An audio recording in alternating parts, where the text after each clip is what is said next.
Sa Biyernes na ang ika-100 araw ni Pangulong Rodrigo Duterte bilang pinuno ng bansa. Kaugnay niyan, isa-isahin natin ang mga nakamit ng kanyang administrasyon sa loob ng ilang buwan.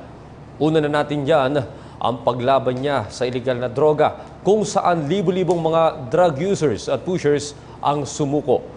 Upang matulungan ang mga ito na makapagbagong buhay, iba't ibang hakbang ang inilatag ng pamahalaan tulad na lamang ng pagpapatayo ng dagdag na drug rehabilitation centers.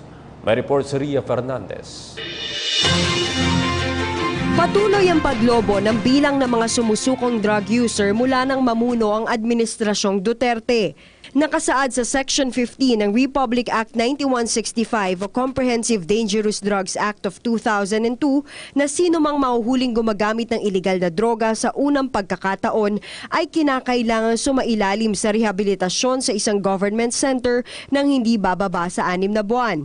Base sa datos ng Philippine National Police, mahigit 700,000 drug user at pusher na ang mapayapang sumuko mula July 1. Aminado ang Department of Health o DOH na kulang ang rehabilitation centers ng pamahalaan para i-accommodate ang mga ito. May 14 lamang na government-owned rehab facilities sa bansa at nasa 500 lang ng 700,000 drug surrendery ang na-admit sa isa sa mga ito. Nangako si Pangulong Rodrigo Duterte na kasabay ng pinaigting na gera kontra droga ng gobyerno ay asahan ang pagpapatayo ng karagdagang rehabilitation centers.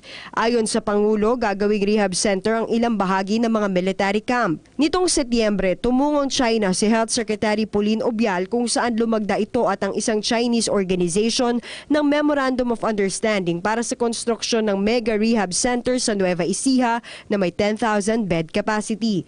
Kasalukuyang ginagawa na ang pasilidad sa Fort Magsaysay sa Nueva Ecija. Ang Fort Magsaysay ay nag-allot ng 10 hektarya ng lupa para po dito sa pagpapatayo ng drug rehab center. Aim nito ay to lessen of course those and help yung mga naging drug dependents. Mababawasan nito yung violence.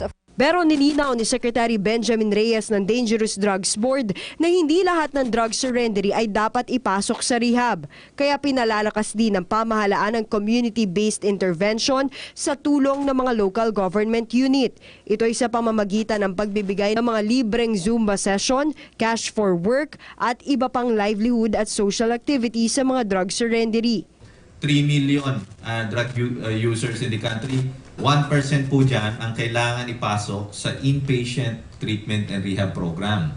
Around 2 to 10% would require outpatient services.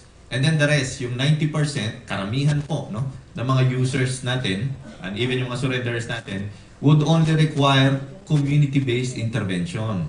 Oras na maitaguyod ito, inaasahang hindi nalalala ang paggamit sa droga at hindi nakakailanganin pa ang mga rehab.